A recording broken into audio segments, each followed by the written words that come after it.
If you want to measure the performance of a project, then you have to first establish the baselines. And when it comes to baselines, there are three important baselines in project management: the scope baseline, the schedule baseline, and the cost baseline. Now, if you want to evaluate the real performance of the project, then we need to combine these three baselines to create the performance measurement baseline. And this is used in earned value management to compare the actual money spent, actual time spent, and actual work accomplished to evaluate the real performance of the project. So in this video, we're going to learn everything you need to know about performance measurement baseline, how to create this from the scratch. Also, I will show you how to use MS Project to baseline your plan. So let's get started.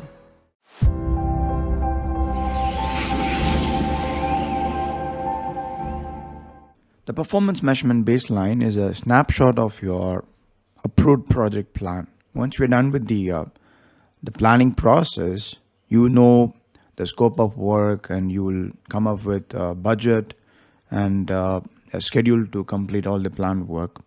And once this is reviewed and approved by the key stakeholder, it becomes your approved plan. And your approved plan is your baseline, because in the future, whatever we do during execution, we're gonna measure our performance by project performance by comparing the actuals against this reference. Okay.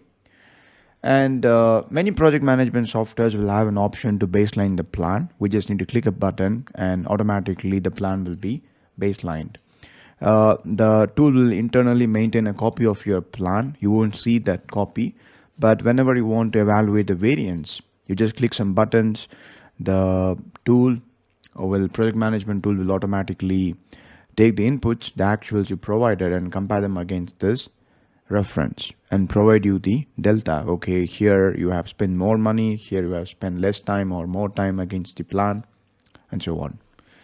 Okay, now if you want to make the performance measurement baseline, first we need to come up with three elements. The scope baseline, that is the agreed work, what are the deliverables we promised to deliver and expected from us. Second is the schedule baseline. It's about the time. After we know what are the deliverables we need to produce and in which sequence we need to work on them and deliver them, we would make estimations how much effort we need to complete each of the deliverable, and we form the schedule network diagram. With this, we can say when we're going to deliver each of the deliverables, the finish date of each deliverable, and the finish date of the project. Okay, once this is approved, once your schedule is reviewed and approved by the key stakeholders, it becomes your baseline. Then we have the cost baseline. This is about money. We estimate the budget, how much money we would need to complete each of the work package or the deliverables. We consider the direct cost, like resource cost, the raw materials we need to use to do the work. For example, let's say you're doing construction work, we need to put in cement, concrete, steel, etc. So we will compute how much money we would need to buy all these raw materials to complete this work. We will think about the resources, human resources, internal resources, external resources, tooling cost, etc. We also think about indirect cost like travel. Maybe you need to pay for the IT infrastructure, etc. So we will estimate all these things and find out for every deliverable how much money we would need to produce them, and then we add up all these estimations to find out the project total budget. Okay, so this will be your baseline. Inside your baseline, you also have your contingency reserve, the money needed to manage identified project risk. So once you have the scope baseline, schedule baseline, and cost baseline declared, now it's time to integrate all the three to form the performance measurement baseline. Okay, I will show you with an example how we integrate all these three elements. It's a simple act. We will see this in a moment. And we know that performance measurement baseline is the outcome of the planning process. Let's say you initiated a project and then you are done with the planning, and then you're going to go for execution, then closure. Here you do monitoring and controlling. By here, when you reach this point, you will be having the performance measurement baseline. So without that, you cannot begin the execution. We should know clearly what and all expected from us, what work we need to do, and for that how much time we have, and for that how much money we budgeted to spend. Okay, so the performance measurement baseline is the outcome of the planning process, and once we begin the execution, we get the actuals. As I told you already, if you want to do earned value management, we need to take the actuals and compare them against the reference. The reference would be our performance measurement baseline. And in the future, during execution, at times we might think we want to change the plan for some reason. You know that your plan is no more realistic. You want to update your plan. Maybe you want to reduce the scope or increase the budget or change your schedule. Then with the approval of the key stakeholders, we can do this. And when you plan to change your baseline, we must raise a change request. We have to follow perform integrated change control procedure. This is for predictive. In Agile, we do not follow change management. Instead, we ask the PO to do this, the product owner to do this. We will cover this concept, change management concept, in a new video, in another video. But here we will only focus on earned value management. Okay. So the point is, if you want to change your plan, if you want to re-baseline your project for some reason during execution, you can do it. You can, if you have a valid reason, if you have the approval of the key stakeholders, you can do that. Okay. So do not assume that your performance measurement baseline is immune to amendments. It's not. If you want to change, you can change.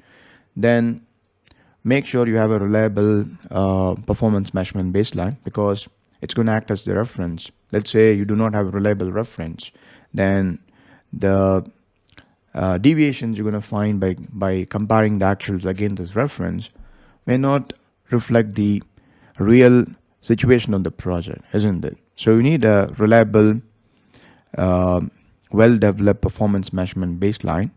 In the future, in case if you feel like this plan is no more viable, then you need to re-baseline your plan. All right. So you need to make changes to the project management plan and come up with the new performance measurement baseline. And going forward, we need to use that new performance measurement baseline for evaluating the health of the project. That is, if you want to do earned value management in the future, after we made changes to the performance measurement baseline, we need to use the new performance measurement baseline. We call this process as rebaselining the PMB. All right, that's pretty much about the performance measurement baseline. Now let me show you how we prepare a performance measurement baseline. Here you have a table. This is an example of a performance measurement baseline. In this column, you have the work packages.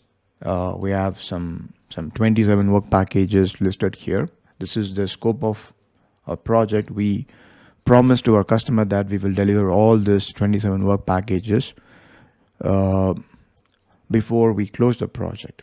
Okay, and we estimated that for every work package, we need some amount of effort. Let's say the time required to complete this work. To keep the discussion simple, I assume for all these work packages, we need 5 days of time. Okay. In real life, you won't see a plan like this. This is something very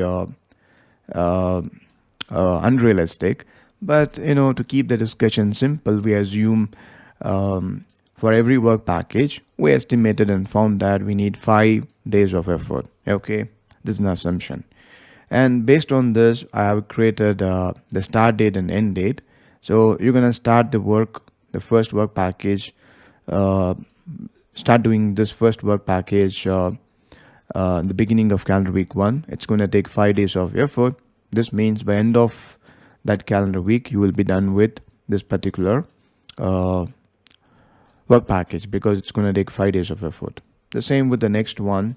So I'm going to start this work on beginning of calendar week 2. By end of calendar week 2, I will be, or I am expected to complete this work. So this is our plan. This is the expectation. We forecast, we anticipate that this work will not take 5 days of time. And if you start this work the beginning of calendar week 2, and if it's going to take 5 days of effort to complete this work, by end of that week, you will be done with that work. Okay. So we have a plan. So this is a schedule component. Effort, number of days or number of hours needed to complete each work package. And based on that, we define the start date and the end date. So if you're going to start this on a particular date, if it's going to have 5 days of time, you can calculate when it will end. Okay, finish date of the task. So we have the schedule component here. These 3 columns are meant for schedule, and the final one is the budget. Okay, so we know we estimated how much money we would need to complete each of these work packages. So we found that, for example, to complete the first one, we need $3,000. To complete this particular item, we need $25,000, and so on. Again, these are estimations. Estimations are in a way guesswork, but we make educated guesses. Remember that. We have many estimation techniques like analogous estimate, parametric estimate, 3-point estimation technique, bottom-up estimation technique. We use the appropriate estimation techniques to come up with the estimates. So this is our cost component. Okay, so this is your cost baseline. Once this is reviewed and approved by the key stakeholder, this will be your cost baseline. And this part is your schedule baseline. Once your schedule is reviewed and approved by the key stakeholders, it becomes the schedule baseline. And this is your scope baseline. What and all we promise to deliver. You cannot close a project unless you deliver all the agreed items listed here. Let's say if you want to remove some items or add new items to this one, then we have to follow change management procedure. So during execution, if you want to add a new item to the scope or change the estimation or the duration for some of the tasks, you can do. There's nothing wrong, but we need to follow change management procedure. When we do that, you are actually modifying your project management plan, which in turns, which means you are actually changing your the performance measurement baseline. You are rebaselining your performance measurement baseline. Okay. Now let me show you something. Let's look at this picture. So you would have already seen this WBS. It all starts with what is expected from us. Let's say you want to construct a building, a smart building with a lot of hi-fi stuffs like sensors, rainwater harvesting systems, intelligent lighting system, and so on. Okay, so I have first decomposed these items into smaller components, because if you try to estimate and find how much time and money you would need, resources you would need to complete this work at this level, it would be very difficult, right? I always ask this question to my students, learners in my batch. If you want to eat a pizza, what you would do? If you want to eat a pizza neat and clean, what you would do? Well, many of them will tell me we need to slice it. Definitely, right? So that's the same applies to project management. If you try to assume this is your whole pizza, if you want to eat this one neat and clean, then you might slice it. You should slice it. All right. Then it becomes easy. You can easily estimate and find out how much time, money, resources you would need. And then if you add up all the numbers and consolidate, you can find out, okay, so this is the total amount of money, time, resources we would need to complete the work, okay, complete the project. So we decompose this into, this is the first level decomposition, and we further decompose these items till you feel like we don't want to decompose this item further. You see these orange color ones, these are work packages because they do not have anything below them. We don't decompose them further because you feel that, well, concrete foundation, let's take this one. Concrete foundation is small enough to for us to properly estimate and find out the time, resources, and money required to do it. Then you don't decompose it further. You feel like this one, building framework construction, is still big, though we first decomposed the smart building construction into structural construction, and then structural into building framework and masonry work. uh, you feel like still this item is can be further decomposed. So when we do that, we come up with three more work packages, and you feel like steel frame erection is small enough. It's good in size.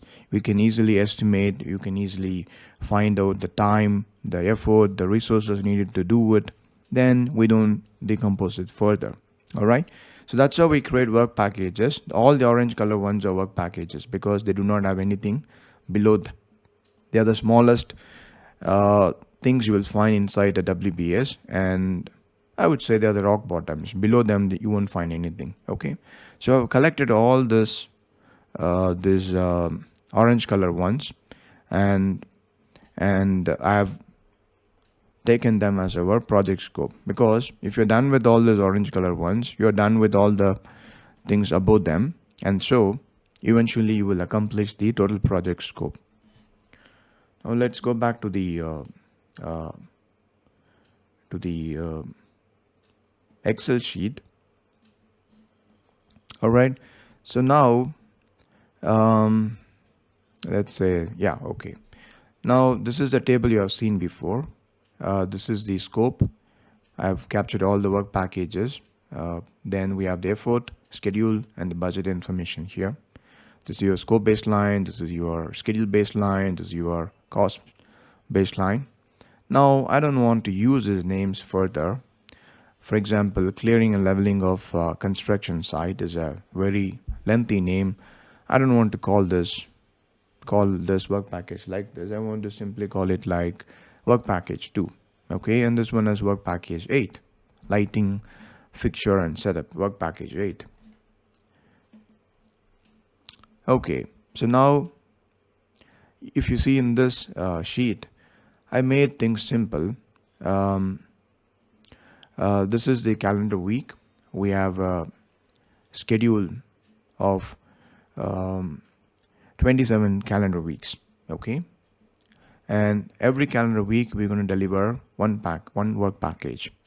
So that's our plan, and this is the budget for each of the item. So for work package 1, we budgeted to spend $3,000. For work package 16, $25,000, and so on. And this is the cumulative value. I'm gonna add up all these numbers for till every calendar week and put them here. So let's say if someone asked me by end of calendar week 10, how much money you're supposed to spend? What is your budget till calendar week 10? The answer is, if you add up these numbers from here to here, it's very sensitive. Just give me a moment. Okay, you see here, I'm adding up all these numbers from here to here because I want to find what is my budget till calendar week 10. And if you see in the bottom, please look at the bottom, the cursor. It's $23800. Okay, so that's exactly what you're gonna see here. Sorry, 238,000. Okay, this is average. I'm sorry. So this is the sum, 238,000. So the same number you're gonna see here. You see, 238,000. And if someone asked me till calendar week 17, what is my budget? I need to add up value from first calendar week till 17th calendar week, and I found it's $344,000. Okay, so $344 kilo. So that's about this column, and this is the planned work packages planned to complete. So if someone asks me by end of calendar week 15, how many work packages you plan to accomplish? What is your plan? Well, 15 work package, that's my plan. By end of calendar week 15, I'm supposed to complete calendar work package 1 till work package 15. Okay. So these are cumulative values. This is the cumulative cost. This is the cumulative value of the planned work for every calendar week. Now using this, I formed this chart. You see this chart. In x-axis, you have the calendar. That's the common axis for money and scope. So you would see money in this y-axis, this side on the left-hand side, and scope, work packages count on the other side, on the left-hand side, right-hand side, I'm sorry. Okay. Now, this blue color line is our performance measurement baseline, the planned value. How much money you plan to spend. So if you ask me by calendar week 13, what is my plan? Well, okay, let's take calendar week 13. Okay, so I'm supposed to complete this bars represent the planned work. How many work packages we supposed to complete by end of calendar week 13. So according to this bar chart, if you take calendar week 13, I'm supposed to complete 13 work packages. Okay. If you take calendar week 15, 15 work packages. Look at here. If you take calendar week 15, we're supposed to complete 15 work packages, isn't it? The same here. And from cost point of view, by end of calendar week 13, I supposed to complete 13 work packages. You can see that here in this side, on the right hand side. And for that, how much money are you supposed to spend? $252 kilo. Okay, so that's here in this side. So this blue line represents our budget. All right, and this line is called as planned value. We'll talk more about planned value in the upcoming discussion. Anyways, now you got a big picture of what is meant by performance measurement baseline. I also want to show you how this looks like in an MPP sheet. So here I have a project planner for you I've done this using MS Project. You could see all the work packages in this column. All the white ones you have here are the work packages, and this one, the ones in color like blue, green, and gray are the components above the work packages. Okay, so this green color one are the one level above the work packages, and the gray color one, the yellow color ones are two level above the work packages, and the gray color one is the blue color one is the start of the project. Okay, or the total project scope, not start of the project. The blue color one is the total project scope. Okay, and now we always do estimations, planning at work package level. In MPP, we call them as tasks. I have made a complicated plan here. I didn't assume every task is going to take 5 days of time. Okay, here I've used calendar weeks as unit, not days. So if you take this is the these three columns are about the schedule component. This is about the scope component. So this is agreed scope, and this is the schedule related information.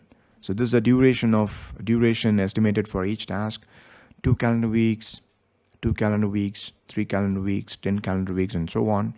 And we set the start date for each of the tasks. For example, if I set start date for this task, automatically the MPP sheet, the MS project will compute the finish date of the task. Okay, and here I have set the predecessor detail. That is, after we complete site survey and analysis, we begin clearing and leveling of construction site. So we'll talk about precedence diagramming method, relationship and dependency between task in another video, not here.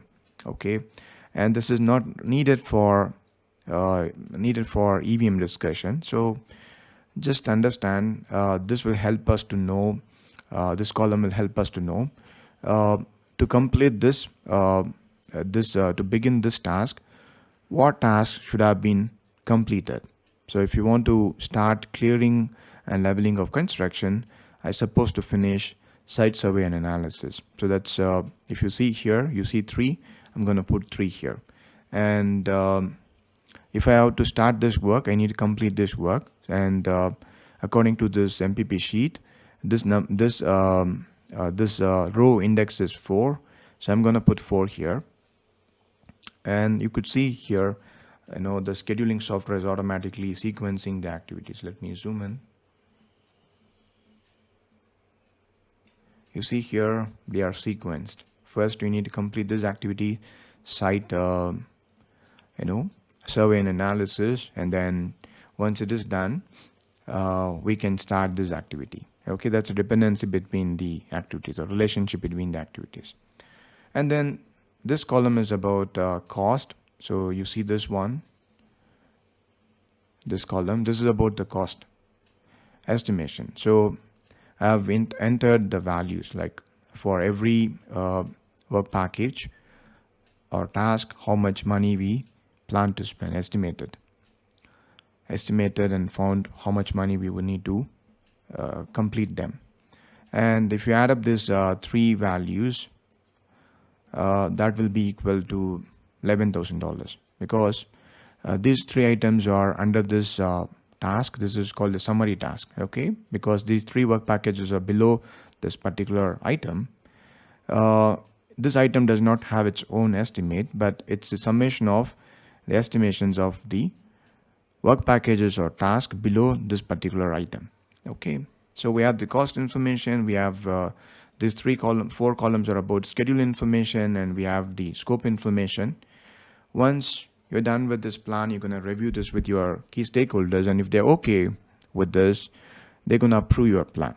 When they say, I'm okay, we are okay with this, maybe we conduct a plan review meeting with them, and then we ask them to formally sign off this plan. Maybe they do it in a paper, sign a document, or maybe they do go for e-sign off. Once you have their agreement, then this is our reference. Okay, we're gonna baseline this. I will show you how to baseline this in MS Project. Go to projects and this particular menu and click on this button. Okay, project information. Okay, and if you click on statistics, this button, you will find there's no baseline. This plan is not baseline so far. You could see baseline NA and NA here, and we also didn't enter the actuals. We just have the plan. Okay, that's called as current plan. Now we're going to baseline this plan. And because you didn't baseline, you don't see the variance as well. Okay, so baseline will be your reference. Current is your current plan. And once you do baseline, you will create the reference, the performance measurement baseline. And later, when we do the execution, we enter the actuals in some designated columns, and the project management software MS Project will automatically calculate the variance. Okay, now let's see how to do baselining. Here you see you find no information. When if you see baseline, there's no information available. You have NA, which means this plan is not baseline so far. Now I'm gonna baseline this. So you have to go to this button, set baseline. Click on this button. You see here set baseline. I'm gonna click this one. Okay, it's asking me, shall I set this as the baseline? In MS project, you can set in total 11 baselines. Okay, that's the maximum number of baselines you can create. Normally, we maintain only one baseline. We update the baseline if you want. We don't want to create separate new baselines later. Maybe in some projects, complex projects, large projects, we might do this, but very often we don't create a new baseline, we update the existing baseline. Okay, so I'm gonna click on this. I'm gonna use the baseline 0, and we have, as I told you, we can create in total 11 baselines from baseline 0 to baseline 10. I'm gonna have baseline 0 here, and it's asking, you want to do this for the entire project? Yes, entire project. And you click OK. That's it. The project management software has created a new baseline. Now let's go to project information and click on statistics. Now you see you have baselined this your plan. Okay. When you baselined it, first of May 2023. So let's say I'm done with my plan, and I have baselined it on this particular date. So you can select the date by going. You can if you go to set here. So you can set your current date here. I have set my current date as 1/6/2023. I started my project in 1st May 2023, and I have completed the plan by 1st June 2023. Now I baseline this project. Okay.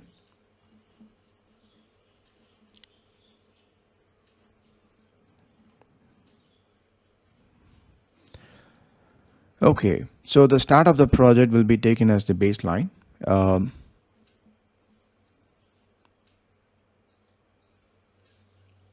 Start date of the project will be taken as the baseline. Okay, so now we are done with the baselining process. I hope you are clear with how we created the baseline and how it's going to act as the reference. With that, we are done with this discussion. I hope you liked this discussion. If so, please give me a thumbs up, and also you can subscribe to my channel because I regularly come up with a lot of useful project management videos. So you can subscribe to my channel to learn project management at ease. Also, if you have any idea to take any project management training, including PMP, you can register in our bootcamp. We have excellent reviews and ratings for our training. Also, we offer this training for very affordable pricing. The best part is you can attend the first 2 days of the training, that is first 10 hours of the training, for free to enjoy the training, to assess its quality. If you find the training useful and effective, then you can continue with us. The link for registering in our bootcamp training, PMP Bootcamp, is in the description. So please go and register if you're interested. I will meet you again with another interesting and useful video. Thanks for watching this video. Bye-bye.